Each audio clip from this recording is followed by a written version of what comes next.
Court में पेशी पर जाते समय गुरुजी से मेरी मुलाकात हुई थी और गुरुजी ने मुझे साफ साफ कहा था कि इस कांड को करवाने में हरियाणा की सरकार, जज और वकीलों का कोई दोष नहीं है। और 2 साल के बाद मेरी जमानत हो गई थी, मैं जमानत हो गई। मैं और गुरु संत रामपाल जी महाराज दोनों कंटेम्प्ट वाले, चंडीगढ़ वाले केस में दोनों हैं। गुरुजी भी हैं और मैं भी हूँ। मैं और गुरुजी 18 तारीख का ये केस था और 28 को हम गुरुजी और मैं दोनों चंडीगढ़ गए थे तारीख पर। रास्ते में गुरुजी की और मेरी सारी बातें हुई। गुरुजी ने बताया ये सारा खेल अपना है, ये इसमें न सरकार का दोष है, न ये जज कुछ कर सकते हैं, न ये वकील कुछ कर सकते हैं, ये अपना मिशन है। और जैसे फिल्म 3 घंटे की बना रखी है, ऐसे परमात्मा ने पूरा केस तैयार करके ने और खत्म कर रखा है। पुण्यात्माओं, मास्टर रामकुमार ढाका का यह वीडियो देखकर परमात्मा की वाणी याद आ गई कि कहूँ साची माने बुरी यही परीक्षा नीच, और जितनी धोवे कच्ची दीवार उतनी माचे कींच। मास्टर रामकुमार ढाका के इस बयान को सुनकर यदि परमेश्वर की उन सभी प्यारी आत्माओं में जो सतलोक आश्रम मैनेजमेंट हरियाणा के मनमुखी आदेशों पर रात दिन फेसबुक, ट्विटर और व्हाट्सएप पर हरियाणा सरकार और जजों को दोष देते हुए आंखों पर काली पट्टी बांधकर अंधेरे में तीर चला रही है, उनमें जरा सा भी भक्ति का अंश और शर्म शेष होगी तो परमेश्वर से जाने अनजाने में हुए अपने पाप कर्म की दंडवत समायाचना करते हुए अपने घर बैठकर ही भक्ति करने लग जाएंगे। गुरुजी कहते हैं, चोर चुरावे तूमड़ी और गाडे पानी माँ, वो गाडे व ऊपर आवे सच्चाई छानी ना। पुण्यात्माओं, कांड के बाद जिस समय आप लोगों को मोहरा बनाकर हरियाणा सरकार और आईजी अनिल राव के खिलाफ समाज में जहर उगलवाया जा रहा था, उस समय जमानत पर बाहर यह मास्टर रामकुमार ढाका अपना हनीमून मनाने के लिए दक्षिणी अफ्रीका के जंगलों में नहीं बल्कि यहीं रोहतक में धक्के खा रहा था। लेकिन इसने सतलोक आश्रम मैनेजमेंट के मुखिया महेंद्र और मीडिया प्रभारी चांद राठी से यह कहते हुए एक शब्द भी अपने मुंह से नहीं निकाला कि जब मुझे गुरुजी ने स्पष्ट कह दिया था कि कांड में सरकार और जजों का कोई दोष नहीं है, तो फिर गुरुजी के आदेश के खिलाफ उनकी हजारों आत्माओं को सोशल मीडिया सेवादार बनाकर क्यों सरकार और जजों के खिलाफ जहर उगलवाकर उनके कर्म फुड़वाए जा रहे हैं। कारण यही था कि उस समय तक गुरुजी को किसी भी मुकदमे में सजा नहीं हुई थी और इन काल एजेंटों का मुख्य मकसद उस परम पिता के हजारों बच्चों को सरकार तथा जजों के खिलाफ जहर उगलवाकर उन्हें सजा करवाना था, और उस मकसद में ये गद्दार कामयाब रहे। और आज कह रहा है कि सरकार और जजों का कोई दोष नहीं था। आज अपनी आंखों से सच्चाई देखकर भी यदि हमारे भ्रमित भगत भाई बहनों की आंखें नहीं खुलती है तो यही कहा जाएगा कि जानबूझ सांची तजय करे झूठे से ने, जाकी संगति है प्रभु शौपन में भी ना दे। और सतगुरु रामपाल जी महाराज जी ने तो तत्व ज्ञान लेने के बाद भी अंधी बनी बैठी ऐसी भगत आत्माओं के लिए यहाँ तक कह दिया है कि ये भगवान परमात्मा कहते हैं ये तो परमात्मा के दोषी हैं, अपराधी हैं। और कहते हैं पापी पर बाद ना बैठो, मुख देखे पाप लगे जाका, 9-10 मास गर्भ त्रास दी धिक्कार जन्म उसकी माँ का। आगे इस वीडियो में मास्टर रामकुमार ढाका कह रहा है कि जब मैंने गुरुजी से जेल से बाहर आने का टाइम पूछा तो वे हंसने लग गए और कहा कि ऐसे टाइम नहीं बताया करते। मैंने पूछा गुरुजी से कितना टाइम लग जाएगा, गुरुजी हंसने लगेगा, टाइम नहीं बताया करते। और ये फिल्म है, फिल्म देखते रहो, परंतु परमात्मा का ये खेल है, इसको बहुत जल्दी ही खत्म करेंगे इस केस को। और ये सारा केस मालिक के हाथ में है। पुण्यात्माओं, संत कभी दोगले नहीं होते हैं, लेकिन सतलोक आश्रम मैनेजमेंट के गद्दारों ने और उनके कलयुगी परिवार ने उन्हें दोगला साबित करने की पूरी कोशिश की है। जैसा कि इस वीडियो में आपने मास्टर रामकुमार ढाका को सुना कि जब मैंने गुरुजी से बाहर आने के बारे में पूछा तो वे हंसने लग गए और कहा कि ऐसे टाइम नहीं बताया करते हैं। तो पुण्यात्माओं, विचार करो, आज से 8 महीने पहले सतगुरु रामपाल जी महाराज जी की कलयुगी बेटी मंजू ने संगत में अपनी ऑडियो डालकर भक्तों को क्यों मूर्ख बनाया कि गुरुजी 3 महीने में बाहर आ जाएंगे। सभी भक्तों को सत साहेब, कल गुरुजी का फोन आया था तो गुरुजी ने उसमें बताया था कि जितने भी भगत अंदर है ना 4 साल से जेल में, वो उन सभी को 21 दिन की छुट्टियां मिल जाएंगी, अभी बाहर आ जाएंगे वो। और उसके बाद 3 महीने के बाद बिल्कुल ही बाहर आ जाएंगे और सब मालिक के दया से अच्छा होगा। सरकार के दबाव ने जज ने गलत फैसला लिया, किसी को डरना नहीं है, भक्ति करो, प्यार से रहो, शांति बनाए रखना, ये गुरुजी ने आदेश दिया था। और जैसा भी संभव होगा गुरु जी की ऑडियो भी जल्दी से जल्दी आ जाएगी सभी भक्तों के पास। सत्संग और ये परमात्मा कुछ ही समय में, बहुत थोड़ा समय रह गया है, आएंगे अभी और सारे संसार को एक उसमें लेंगे और एक ही डंडा होगा और संत रामपाल जी का एक ही डंडा लहराएगा और सारा संसार इनके नीचे होगा। बस 2-3 साल की बात है, ज्यादा नहीं है, क्योंकि सारा खेल परमात्मा का रचा हुआ है और परमात्मा ही कर रहे हैं। इसलिए आप अपनी नित्य नियम आरती रामायणी समय पे करो, भक्ति करो और मालिक में विश्वास रखो। आपका इतना काम है तो रोटी मालिक नहीं देनी है।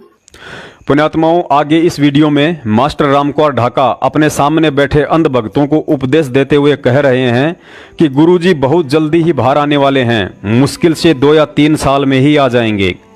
पुण्यात्माओं, यदि आपकी सूरत ठिकाने हो तो इस 26 करोड़ के गधे से सवाल जरूर करें कि जब तूने गुरुजी से बाहर आने के लिए पूछा तो गुरुजी हंसने लगे और कहा कि टाइम नहीं बताया करते। तो भाई रामकुमार जी, आप क्या गुरुजी से भी बड़े और अंतर्यामी हैं जो 1.5 फुट का पाइप पकड़कर झट से मुंह फाड़ दिया कि गुरुजी 2 से 3 साल में बाहर आ जाएंगे। परमात्मा तो कहते हैं कि कठिन विषम गति रहन हमारी, कोई ना जानत है नर नारी, लेकिन आपने तो परमात्मा की ही भविष्यवाणी कर दी। संगत को मूर्ख समझकर उन्हें भ्रमित करने वाला तुम्हारा यह पाखंड हम पिछले 4 साल से खूब देख रहे हैं। पहले तो तुम अकल के अंधों ने संगत में पाखंड फैलाया कि गुरुजी 2018 में मंत्रियों के साथ गाजे बाजे के साथ बाहर आएंगे। फिर कहा कि 2019 के अंत में गुरुजी बाहर आएंगे। फिर सजा होने के बाद मंजू ने कहा कि गुरुजी 3 महीने में बाहर आएंगे। फिर मध्य प्रदेश के स्टेट कोऑर्डिनेटर सारनामी गुंडे विष्णु साहू ने कहा कि यदि गुरुजी 6 महीने में नहीं आए तो मैं अपनी गर्दन कटवा लूंगा। फिर 2020 का फाकंड फैलाया कि जब आवे विश्वे बीसा, ना रहेगा ईसा ना रहेगा मूसा। और अब एक और नया ड्रामा शुरू कर दिया कि गुरुजी 2 से 3 साल में आ जाएंगे। पुण्यात्माओं, परमेश्वर कबीर साहिब जी की एक वाणी है कि मूर्ख को समझाओते ज्ञान गांठ ना जाए, कोयला भी ना हो उजला, चाहे सोमन साबुन लगाए। एक समय एक शेर का बच्चा होते ही उसके माता पिता की मृत्यु हो जाती है। तरस खाकर एक बिल्ली ने उसकी मौसी बनकर पालन पोषण किया। युवा होने पर शेर ने कहा कि मौसी, आप कब तक मुझे अपना दूध पिलाती रहोगी? मुझे शिकार करने के कुछ दांव पेच सिखा दो ताकि मैं अपना पेट स्वयं ही भर सकूं। बिल्ली ने उसकी उत्सुकता देखकर कुछ ही दिनों में उसे सभी दांव पेच सिखा डाले। उसी समय थकान के चलते शेर को भूख महसूस हुई। आसपास कोई शिकार ना पाकर शेर ने बिल्ली को ही पकड़कर खाने की युक्ति सोची और जैसे ही उस पर झपट्टा तो बिल्ली तुरंत उछलकर पेड़ पर चढ़ गई। शेर बड़ा अचंभित हुआ और बोला, मौसी, तूने मुझे ये पेड़ पर चढ़ने वाला दाव तो सिखाया ही नहीं। बिल्ली बोली, अरे खबूस की औलाद, मैं तेरी धूर्तता से भली भांति परिचित थी। अगर तुझे ये वाला दाव भी सिखा देती तो आज तेरे जबड़ों में होती। पुण्यात्माओं, ठीक इसी तरह अंतर्यामी सतगुरुदेव जी को इस काल प्रेरित सतलोक आश्रम मैनेजमेंट और अपने कलयुगी परिवार वालों की धूर्तता का पहले से ही सब पता था और बरवाला कांड के बाद अपनी आत्माओं को इन गद्दारों के जाल से बाहर निकालने के लिए अपने सत्सेवक बच्चों को वह विशेष दाव जिसे तत्व ज्ञान कहा जाता है, जिसे आधार बनाकर उनके शब्दों व सत्संगों में छिपे गूढ़ संकेतों को समझकर अपने भगत भाई बहनों को समझाने की सद्बुद्धि बख्शी। और इसमें कोई संशय नहीं है कि ट्रू वीडियो चैनल पर सत्सेवकों की वीडियो देख देख कर परमात्मा की हजारों आत्माओं ने भक्ति विनाशक सतलोक आश्रम मैनेजमेंट हरियाणा से किनारा काटकर पुनः गुरुजी द्वारा बताई गई यथार्थ भक्ति विधि अपना ली है और इनके सत्संग, पेशियों और रैलियों में जाकर झूठे आदेश सुनने और खून निकलवाने के बजाय काम धंधा करते हुए अपने घर पर ही भगवान की भक्ति कर रहे हैं। पुण्यात्माओं, सत्सेवकों को निमित्त बनाकर सतगुरुदेव जी जो भी वीडियो डलवाते हैं उन सबका एक ही मकसद होता है कि हम सतगुरु की यथार्थ भक्ति विधि को अपनाएं और परमात्मा के मिशन में सबसे बड़ा रोड़ा सतलोक आश्रम मैनेजमेंट तथा उनके कलयुगी परिवार वालों से झूठी आस्था हटाकर ज्ञान को आधार बनाया जाए। अब ये नाम प्राप्त करके इस दास से सार नाम भी प्राप्त कर लिया और फिर आप खुद वो नाम देने लग जाए किसी थर्ड पर्सन को से, मान ले वो एक नकली ड्रामा भी कर ले कि मैंने उससे आदेश ले लिया नाम देने का। नहीं, क्योंकि जिससे उसने नाम लिया है वो अधिकारी ही नहीं है इस नाम के देने का। तो ऐसे कोई उपदेश देता है तो वो अपना भी जीवन और उन भोली आत्माओं का जीवन व्यर्थ कर रहा है। तो इसी प्रकार काल अपने दूत इसी संगत में 1-2 तो हो चुके हैं लेकिन उनकी दाल नहीं गल पाएगी। जनता बहुत सियानी बना दी हमने, अपने श्रद्धालुओं को तोते की तरह रटा दिया है ये ज्ञान। अब उन दुष्ट आत्माओं से औरों को भी बचाएंगे और आप भी दूर रहेंगे। पुण्यात्माओं, इसमें कोई संशय नहीं है कि परमात्मा के आसपास या उनके परिवार में बेटा बेटी और भाई बंधु बनकर जन्म लेने वाले प्राणी भी कोई साधारण नहीं होते हैं। अर्थात उनके पुण्य कर्म इतने प्रबल होते हैं जो उन्हें जन्म से ही सतगुरु के सानिध्य में रहने का अवसर प्राप्त होता है। लेकिन साथ ही उन आत्माओं का दुर्भाग्य भी उतना ही अधिक प्रबल होता है जो उन्हें सतगुरु के उस शरीर से मोक्ष प्राप्त नहीं होने देता है। उदाहरण के लिए सतयुग में जिन दो आत्माओं ने शिशु रूप में लीला कर रहे परमात्मा का पुत्रवत पालन पोषण किया, लेकिन दुर्भाग्य से वे आत्माएं उन्हें परमात्मा स्वीकार नहीं कर सकी और काल जाल में ही रही। ठीक ऐसा ही त्रेता और द्वापर युग में होता है। ठीक वही लीला करते हुए वह परमात्मा कलयुग में प्रकट होकर नीरू नीमा के घर उनके पुत्र रूप में रहे, लेकिन दुर्भाग्य से नीरू नीमा ने अंत तक परमात्मा कबीर साहिब जी को अपने गुरु या परमात्मा रूप में स्वीकार ना करके अपने पुत्र रूप में ही देखा तथा मोक्ष से वंचित ही रहे। उसी समय उनके मुंह बोले बेटा बेटी कमाल और कमाली भी किन्हीं कारणों से मोक्ष से वंचित ही रहे। यही स्थिति 250 साल पहले आदरणीय गरीबदास जी महाराज जी के माता पिता और उनके बच्चों के साथ रही तथा परिवार का कोई भी सदस्य उस परम शक्ति के सानिध्य में रहने के बावजूद भी मोक्ष को प्राप्त नहीं हो पाया। और आज संत रामपाल जी महाराज जी के परिवार वालों के साथ भी यही घटित हो रहा है, क्योंकि परमेश्वर सतगुरु रामपाल जी महाराज जी के विधान और मर्यादाओं के अनुसार देखा जाए तो उनके दिवंगत सारनामी माता पिता का भी मोक्ष नहीं हुआ है। परमात्मा ने अपना विधान बताया कि इस सत भक्ति को अपनाने के बाद यदि आप मर्यादा में रहकर भक्ति करते हैं तो कभी अकाल नहीं गिर सकता है, घर में अमंगल नहीं हो सकता है, पिता से पहले पुत्र की मौत नहीं हो सकती है और बहन कभी विधवा नहीं हो सकती है। लेकिन आप सब जानते हैं कि सतगुरु रामपाल जी महाराज जी की माता इंद्रोमाई ने विधवा होकर शरीर छोड़ा है। गुरु जी के पिताजी 2014 में और माताजी ने 2016 में हॉस्पिटल में शरीर छोड़ा था, जो गुरु जी की भक्ति और विधान के खिलाफ था। सदा बाहर कर देगा इस पृथ्वी को, ये सत्कर मान लेना, एक विश्वास करके देखो। और जो क्रिया दास बताता भगवान की बताई हुई उसको करके देखो पूरा विश्व। जब पुनः सतयुग जैसा माहौल नहीं आ जाता, आवत गाय, क्योंकि सबने मानना पड़ेगा, ये आदेश है भगवान का। फिर देखना कैसे समय पर वर्षा होया करेगी, कोई अकाल नहीं गिरेगा, पिता से पहले पुत्र की मृत्यु नहीं होगी और कोई बहन विधवा नहीं होगी, क्योंकि भगवान ये समर्थ है, ये एक्सटेंड कर सकता है, हर एक की आयु को एक्सटेंड कर सकता है।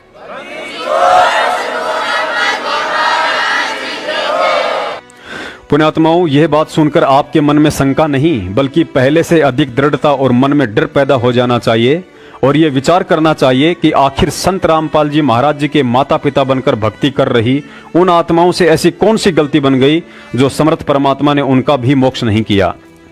पुण्यात्माओं, गुरु जी बार बार हम मूर्खों की गतिविधियों को देखकर हमें सावधान करते हुए अपने सत्संगों में जिक्र करते रहते हैं कि बच्चों, सतलोक कोई बरवाले का बस स्टैंड नहीं है जो रिक्शा पकड़कर पहुंच जाओगे। वहां जाने के लिए तो पूरा जोर लगाना पड़ेगा। मंगलाचरण में एक चौपाई आती है कि परम शक्ति संगीतम रिद्धि सिद्धि दाता सोही, अविगत गुण है अतीतम सत्य पुरुष निर्मोही। अर्थात वह परम शक्ति युक्त निर्गुण परमात्मा सभी प्रकार के सुख और वैभव देने में तथा कुछ भी करने में समर्थ है, लेकिन साथ ही वह सत्य पुरुष अर्थात सच्चा परमात्मा निर्मोही अर्थात मोह माया से सर्वदा दूर भी है। उसे ना तो माँ बनकर अपना दूध पिलाने वाली एक स्त्री का मोह झुका सकता है और ना ही पिता बनकर पालन पोषण करने वाले एक पुरुष का मोह दबा सकता है, तथा ना ही बेटा बेटी भाई बंधु और रिश्तेदारों से कोई विशेष प्रेम या लगाव होता है। उसका हर एक आत्मा के प्रति दृष्टिकोण एक समान होता है, चाहे वह उपदेशी हो या अनुपदेशी, चाहे सामान्य नागरिक हो या कोई राज दरबारी हो, चाहे परिवार वाला हो या बाहर वाले हो। अज्ञानी तो हम तुच्छ बुद्धि जीव हैं जो उनके विधान से अपरिचित होने के कारण उनके परिवार वालों के आंचल में छुपकर भगवान को प्रसन्न करके भक्ति का बोनस लेने की फिराक में लगे रहते हैं। सतगुरु रामपाल जी महाराज जी के सारनामी माता पिता का मोक्ष ना होना इस बात का पक्का प्रमाण और हम मूर्खों के लिए एक गहरा संकेत है कि जब तक इस ज्ञान को आधार बनाकर हम अपनी अंतरात्मा से गुरु को पूर्ण परमात्मा स्वीकार नहीं करेंगे, तब तक हम लाख जन्म भी मोक्ष के अधिकारी नहीं बन सकते हैं। परमात्मा कहते हैं, गुरु गोविंद दो नहीं भाई और दो समझे सो दो जग जाही। अर्थात वर्तमान में हम मूर्ख प्राणियों के बीच सतगुरु रूप में साक्षात स्वयं कबीर परमात्मा आकर सत भक्ति करवा रहा है। लेकिन हम बुद्धिहीन प्राणी अपने दिलो दिमाग में अभी भी 650 साल पहले वाले कबीर साहिब जी को ही परमात्मा समझकर सालाना उनका प्रगट दिवस मनाकर अपनी तत्वज्ञानहीनता का प्रमाण दे रहे हैं कि सतगुरु रामपाल जी महाराज जी तो केवल एक संत है, गुरु है, और परमात्मा तो कबीर साहिब जी ही हैं।